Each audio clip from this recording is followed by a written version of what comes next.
Assalamualaikum warahmatullahi wabarakatuh. Perkenalkan, nama saya Arsika Izal Zelianto dari Prodi Teknologi Rekayasa Otomasi. NIM 3 Citra saya 010. Hari ini saya akan memaparkan materi tentang variabel, tipe data, array, dan input pengguna, serta fungsi, scope, komentar, dan namespace. Tapi sebelum itu saya akan menjelaskan tentang variabel, tipe data, dan konstanya. Jadi next, langsung aja kita. Nah, apa itu variabel, tipe data, dan konsta? Nah, variabel sendiri adalah wadah untuk menyimpan data sementara setelah program berjalan. Gunanya untuk menyimpan input pengguna, menyimpan hasil perhitungan, serta menyimpan status program. Nah, contoh praktisnya sendiri yaitu variabel umur. Kan ketika kita ketik umur manusia, maka dia inputnya berasal dari kita. Nah, kalau kita ketik 13, maka otomatis dia akan menyimpan. Nah, simpenannya ini itu akan pada variabel gitu. Nah, kenapa sih harus kita menyimpan di variabel itu? Nah, variabel sendiri itu kan menyimpan usia kan, yang tadi kan. Nah, itu agar bisa digunakan untuk perhitungan dan atau ditampilkan itulah pada list. Terus ada tipe data. Nah, untuk tipe data sendiri ini untuk menentukan jenis data serta ukuran memori. Nah, misal int untuk angka bulat, terus ada hemat memori, float untuk desimal, untuk suhu, tinggi badan, dan lain-lain. Terus ada konsta. Nah, nilai tetap yang tidak bisa berubah. Gunanya menyimpan nilai tetap penting, PI, batas maksimal, meminimalkan kesalahan program karena nilai penting tidak sengaja berubah. Terus kapan sih boleh digunakannya variabel konsta dan lain-lain ini? Nah, variabel sendiri ini digunakan untuk hampir selalu dibutuhkan di program interaktif ya teman-teman. Serta konstan untuk parameter tetap, pengaturan batas, dan konfigurasi program. Nah, ini ada sedikit tipenya nih. Nah, ini sendiri umur ini berupa variabel ya, variabel bertipe integral. Terus di sini juga ada variabel float, yaitu tinggi, variabel tinggi bertipe float. Terus ada string name atau nama hira, variabel bertipe string. Terus ada const float p atau consta p, tidak bisa diubah. Terus ada definite max 10 atau makro maksimal, juga tidak bisa diubah, tetap. Nah, untuk tipe data sini ini misal nih, int itu bilangan bulat, terus ada float atau double itu bilangan desimal, terus ada string atau text, terus ada boolean atau true atau false. Nah, kalau consta sendiri itu nilai tetap ya, tidak bisa diubah selama program berjalan. Gunakan consta untuk tipe data dan definite untuk makro, gitu teman-teman. Nah, kita lanjut ke array dan std atau vektor lah itu namanya. Nah, array ini sendiri itu berfungsi untuk menyimpan banyak data dengan tipe sama dalam ukuran tetap, cocok untuk data dengan jumlah pasti, misal nilai 5 ujian. Terus ada vektor, dia mirip array tapi fleksibel, bisa menambahkan atau menghapus data saat program berjalan. Nah, kalau array kan dia nggak bisa waktu data berjalan itu. Nah, ini untuk cocok untuk daftar mahasiswa, daftar produk, dan itu tak terbatas. Nah, kapan sih array sendiri dan vektor sendiri digunakan? Nah, array sendiri digunakan itu pada program sederhana, jumlah data tetap, dan akses cepat via indeks, teman-teman. Serta pada vektor sendiri, program ini digunakan saat kompleks gitu atau lebih rinci gitu, dan jumlah datanya berubah-ubah, serta karena memudahkan looping atau namanya itu dia tuh looping lah ini ya, dan menambahkan data baru dengan mudah gitu teman-teman. Nah ini ada contohnya. Untuk array dan std atau vektor sendiri yaitu integral nilai 5. Contohnya misal nih 5 nilai nih 80, 75, 90, 85 ya, array ukuran 5. Dan ini tetap tidak bisa dirubah-rubah. Nah, sedangkan untuk vektor in angka sama dengan vektor kosong, kita itu bisa menambahkan 10, 20 atau seterusnya. Nah, untuk penjelasannya ini, nah array sendiri kan seperti yang saya jelaskan ada penyimpanan sekumpul data dengan tipe sama ukuran tetap. Sedangkan untuk array dinamis, ukurannya bisa bertambah atau berkurang saat runtime, saat berjalan atau program saat run gitu teman-teman. Nah, untuk input pengguna atau chain guideline sendiri yaitu chain merupakan pembacaan input dari user satu kata atau angka. Nah, chain ini cocok untuk input angka, pilihan menu, dan kode singkat. Serta ada guideline membaca input kalimat lengkap termasuk spasi. Dan ini cocok untuk nama lengkap, alamat, atau kalimat yang sangat panjang gitu. Nah, praktik umumnya yang sering digunakan pada chain ignore ya, yaitu saat bergantian dari chain ke guideline agar tidak membaca sisa new line atau namanya kita waktu kita program itu dia tuh tidak membaca sisa-sisa new line gitu. Nah, ini mengapa sih kita penting menambahkan guideline ini chain gitu. Nah, input interaktif membuat program fleksibel sendiri, terus dia juga bisa memberikan data yang akan diproses program, bukan data statistik atau statis gitu. Maksudnya dia ini memberikan data yang nyata yang akan diproses bukan statis gitu. Nah, ini contoh yang ada nih. Nah, untuk input penggunaan chain dan guideline sendiri yaitu berupa string name, input nama, masukkan nama, guideline, chain, dan nama. Ini pembacaan kalimat lengkap, harus lengkap teman-teman. Masukkan nama yang lengkap. Nah, untuk kedua yaitu code, masukkan umur. Chain umur membaca angka, dia akan membaca umur kita atau angka kita. Nah, terus dia akan keluar call out halo, nama, dan umurmu. Nah, penjelasannya untuk chain itu emang membaca input angka atau kata, hanya membaca hingga spasi. Dan untuk guideline itu membaca input yang mengandung spasi, misal nama lengkap nih ada spasi nih, dia akan membaca guideline nama lengkap gitu. Nah, untuk chain sendiri itu hanya membaca hingga spasi itu teman-teman. Nah, terus ada satu lagi yaitu fungsi sederhana parameter atau dan return. Apa sih itu parameter dan return? Nah, fungsi parameter dan return ini membagi program menjadi bagian modular, terus agar terlihat kode lebih rapi dan mudah diperbaiki. Serta pada parameter data yang akan dibawa ke fungsi agar bisa diproses. Terus hasil returnnya sendiri dikirim kembali ke pemanggil gitu. Contoh penggunaannya itu fungsi tambah AB dipakai di banyak bagian program tanpa menulis ulang.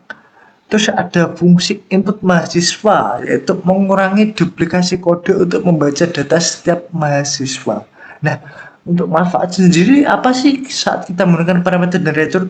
Itu bisa mengulangi pengulangan kode, terus mempermudah debugging dan testing, serta memudahkan kerja tim karena fungsi modular. Terus ada contohnya nih. Nah, ini contohnya ada in tambah in A, in B, return A plus B, mengembalikan hasil jumlah. Terus ada code tambah 5,7 atau 12. Nah, ini tuh untuk fungsi membantu pemecahan program menjadi bagian yang kecil dan bisa digunakan ulang. Terus parameter sendiri digunakan untuk data yang dikirim ke fungsi. Terus return adalah memanggil atau dikembalikan fungsinya, gitu teman-teman. Nah, untuk Selanjutnya mungkin ada scope variable, yaitu variabel global terdiri dari seluruh program, cocok untuk digunakan data yang digunakan di banyak fungsi, tapi hati-hati karena datanya bisa tumpang tindih. Nah, terus ada variabel lokal sendiri yang hanya berlaku di fungsi atau blok, cocok untuk digunakan data sementara atau perhitungan sementara, dan program ini pasti akan hilang. Nah, kapan sih dua program ini digunakan? Nah, global sendiri itu untuk program total mahasiswa, konfigurasi, dan status program. Nah, untuk yang lokal sendiri itu hasil perhitungan sementara seperti log, variabel sementara fungsi, dan apa sih manfaatnya? Nah, untuk manfaat scope lokal sendiri itu mengurangi konflik variabel. Kalau global itu mempermudahkan koordinasi antar fungsi gitu teman-teman. Nah, ini ada sedikit contohnya. Nah, untuk contohnya itu in counter null. In itu adalah global, kalau void test itu dia lokal, maka seperti gitu. Nah, tadi kan udah saya jelaskan bahwa global ini merupakan delegasi di luar semua fungsi, bisa diakses di seluruh program, tidak hanya di lokal saja. Nah, untuk delegasi lokal ini di dalam fungsi dan hanya berlaku di situ-situ aja teman-teman. Berbeda dengan global yang bisa diakses di semua file gitu atau program gitu. Dan selanjutnya kita akan menggunakan komentar dan kerapian kode. Nah, ini sangat penting teman-teman. Komentar itu bisa membuat kode bisa dibaca dan bisa dipahami programmer lain, serta tidak membingungkan lah gitu. Contoh singkatnya, single line untuk catatan singkat di suatu baris. Terus ada multi line untuk menjelaskan logika panjang atau blok kode. Nah, praktik yang sangat baik yaitu jelaskan tujuan kodenya. Kamu bukan menulis ulang kode, tapi menjelaskan dengan sejelas-jelasnya gitu. Terus ada tandai bagian penulis seperti log, fungsi, dan kondisi khusus. Nah, manfaatnya apa sih kita menggunakan komentar dan kerapian kode? Satu, untuk mempermudah pemeliharaan kode. Dua, mempermudahkan menemukan debugging. Karena kalau kita tidak ada ini, maka debuggingnya akan susah mencari debugging. Dan ini sangat berguna untuk tim atau ketika kembali ke kode setelah lama ya, setelah kita ingin belajar coding baru gitu, dan kita membuka coding yang lama gitu, maka kita akan sangat mudah untuk membaca dan mengingatnya teman-teman. Nah, lanjut sendiri, ini ada contohnya, contoh komentar dan kerapian kode, yaitu ini menghitung total nilai, terus log untuk menemukan model distributor mahasiswa. Nah, penjelasannya itu membantu, komentar ini membantu program lain atau diri sendiri untuk memahami kode. Nah, untuk single line sendiri itu untuk komentar yang sangat sedikit, dan untuk multi line itu komentar panjang sekali dengan diakhiri dengan tanda petik di atasnya atau tanda bintang lah intinya gitu. Nah, untuk selanjutnya itu ada namespace STD, yaitu STD adalah namespace yang menyimpan banyak fungsi standar seperti C++, standar C++, tapi dia fokusnya untuk code, chain, dan string. Dengan using namespace std, tidak perlu menulis std tiap kali kalian ingin program gitu, memprogram ya teman-teman. Nah, ada alternatifnya ya teman-teman, yaitu input hanya fungsi yang dibutuhkan, terus lebih aman untuk program besar. Nah, kapan sih digunakannya? Nah, itu kalau programnya kita kecil, kita gitu bisa pakai using namespace std, dan jika besar kita pakai std code, std string untuk menghindari konflik lama. Dan ini ada beberapa contohnya teman-teman, yaitu using namespace hello, terus ada using std code dan string. Nah, Ini mempermudah ya penggunaan quote string dan lain tanpa menulis std terus-menerus. Terus ada alternatifnya teman-teman, yaitu import hanya dibutuhkan atau tetap menulis lengkap gitu teman-teman. Jadi ketika kita program itu tidak perlu menuliskan std terus-menerus teman-teman. Nah, selanjutnya kita akan memasuki project ya teman-teman. Apa sih project kita? Nah, untuk proyeknya sendiri kita akan membuat konversi suhu kalkulator dan pengelolaan data mahasiswa. Tapi saya akan menjelaskannya konversi suhu beda-beda, kalkulator beda-beda, dan pengelolaan data mahasiswa berbeda-beda. Namun pada di akhir kita akan menggabungkannya teman-teman. Nah, seperti apa sih konversi suhu sendiri? Yaitu menunjukkan bagaimana input numerik bisa diproses menjadi output yang berbeda. Terus ada kalkulator yang sederhana, yaitu menunjukkan penggunaan fungsi operator dan input interaktif teman-teman. Dan di sini ada pengelolaan data mahasiswa sendiri, yaitu menggabungkan array, vektor dan input, log dan output, serta memberi gambaran nyata bagaimana data disimpan dan diproses teman-teman. Nah, untuk ini ada tipe fungsinya, yaitu float, yaitu mengembalikan nilai desimal ke konversi suhu. Contohnya konversi suhu yaitu terus ada in, mengembalikan bilangan bulat atau hitung data. Terus ada string, mengembalikan teks atau mengambil nama kembali. Dan void, tidak mengembalikan nilai, tampilkan mahasiswa gitu teman-teman. Nah, kita akan praktek ke tiga itu, yaitu konversi suhu, kalkulator, dan pengelolaan data siswa. Nah, sebelum itu mungkin kita akan mulailah memprogramnya atau menjelaskan. Saya hanya menjelaskan saja karena kalau kita program satu mungkin itu akan durasi teman-teman, sangat lama teman-teman.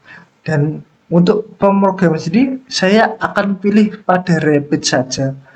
Mengapa sih Rapid? Kenapa nggak VS aja? Nah, karena pada percobaan kali saya ingin mencobanya di Rapid, apakah bisa kita memprogram di Rapid dan tidak dengan VS Code teman-teman. Ya, tanpa basa-basi lagi kita akan mulai dengan ini.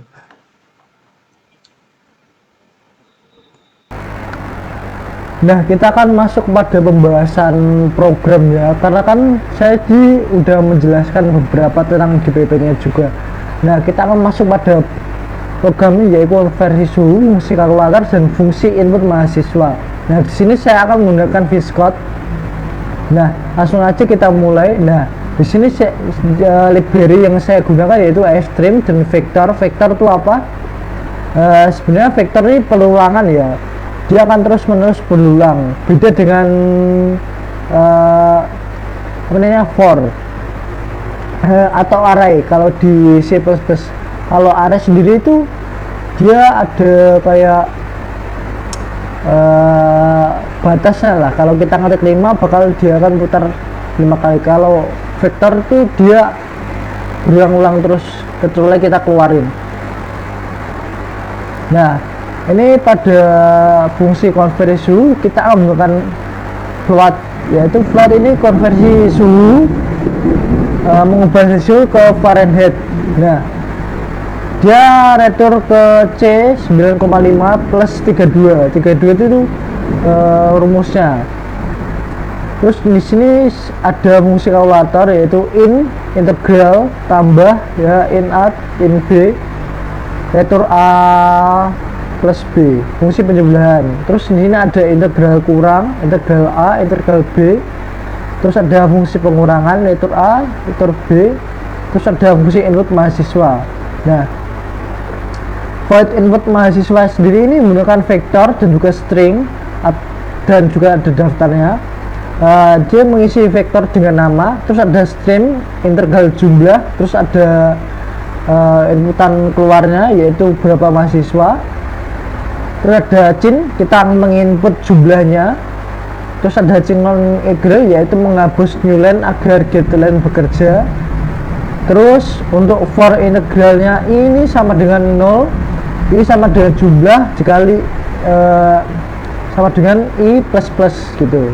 Nah, code ini sendiri tampilan outputnya yaitu nama mahasiswa ke, terus get line cin ini nama, daftar pushback nama, atau disebut juga simpan ke vektornya, daftar pushbacknya, maka akan disimpan ke vektornya.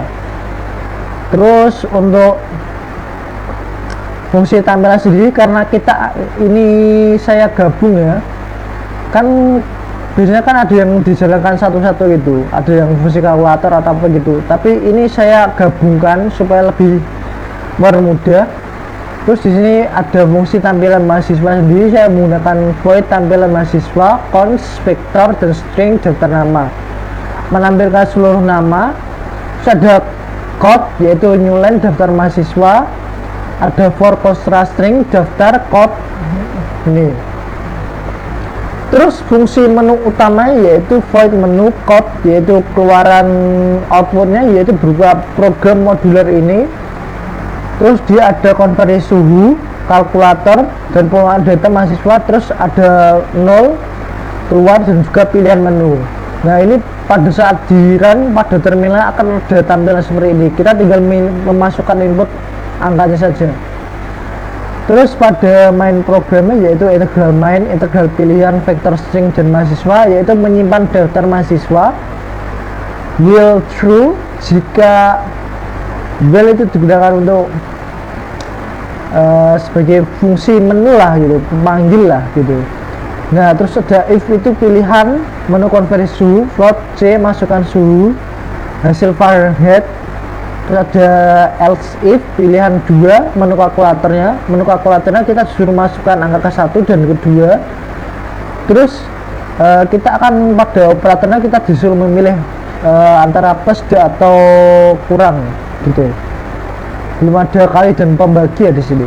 Nah pada if nya sendiri yaitu op sama dengan plus, code sama dengan hasil, tambah ab ini hasil sama dengan kurang. Nah code itu berisi ini, operator tidak dikenal, else pilihan 3 menu mahasiswa, input mahasiswa, tampilan mahasiswa. Nah else if atau biasa disebut elif itu sebagai jalan ketiga ya, atau jika pilihan 2 dan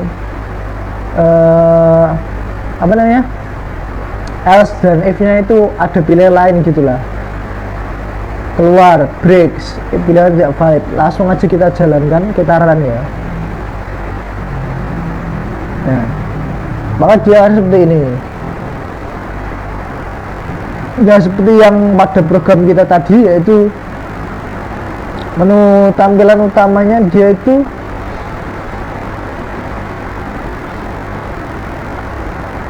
nah ini nih tampilan utamanya ini berupa ini, dia sama seperti pada ini terminal keluarannya yaitu codes. Nah sini kita tinggal ketik aja, maaf ya ini belum peran. Dan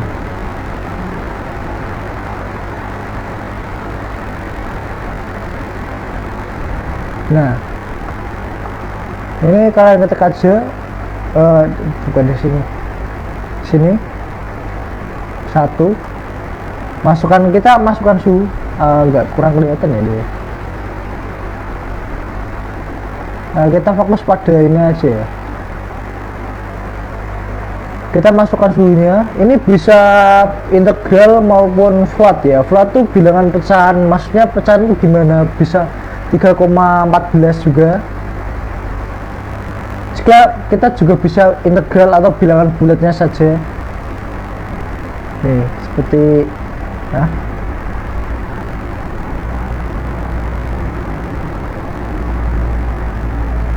oh ini di sini harusnya nih.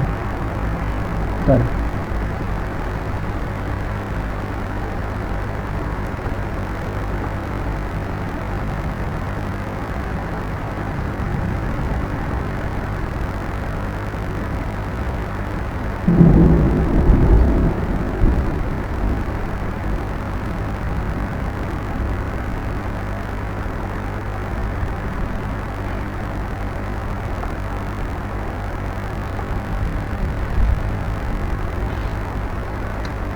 Nah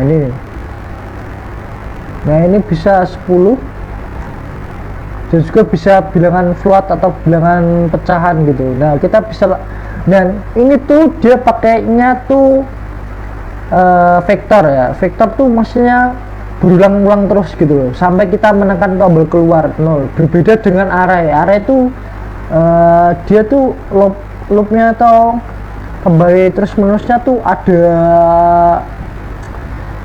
kayak angkanya gitu, seperti kayak angka kalau looping 5 dia akan berhenti. Nah berbeda dengan vektor ya. Nah sini kalau kalkulatornya kita akan coba sini, masukkan angka 1. Ini juga bisa bilangan pecahan maupun bilangan bulat ya, langsung gitu ya. Nah ini seperti yang di program tadi ada tanda ini, tapi kita menggunakannya itu hanya menggunakan plus dan juga pengurangan, penjumlahan dan juga pengurangan lah gitu. Tambahkan aja. Nah dia langsung hasilnya keluar gitu. Nah kalau yang data mahasiswa itu kan seperti yang kita program tadi, kalau berapa jumlah mahasiswa yang ingin Anda input, terus maka dia akan ditampilkan pada akhir gitu. Dan ini merupakan konsep seperti apa namanya dia, HPP kalau misalnya HPP dan juga CPP.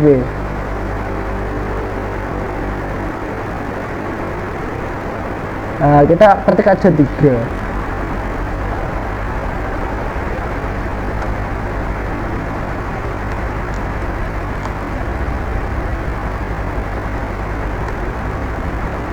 Nah langsung dia akan keluar daftar mahasiswa namanya. Ini sebenarnya sih bukan apa namanya HPP dan CPP ya, lebih ke arah list gitu. Nah itu saja. Terus kan dia kan ini berulang-ulang terus, dia cara keluar sih pakai 0 aja nih. Nah maka dia user akan mengakhiri. Nah paling itu saja sih yang saya akan jelaskan. Oh iya, dan juga di sini saya menggunakan input integral main nih supaya bisa menggabung gitulah, dia apa namanya, kayak dia tuh bisa menggabung semua programnya gitu kan. Di atas kan kita input program satu nih, ini sebagai bilangan awal lah gitu atau program dasarnya, terus kita gabungkan di sini. Udah itu aja sih sebenarnya. Terima kasih yang sudah menonton. Mohon maaf jika ada beberapa salah kata atau mungkin penjelasan yang kurang jelas ya, atau ada miskomunikasi sedikit lah. Mohon maaf sebesar-besarnya. Terima kasih. Wassalamualaikum warahmatullahi wabarakatuh.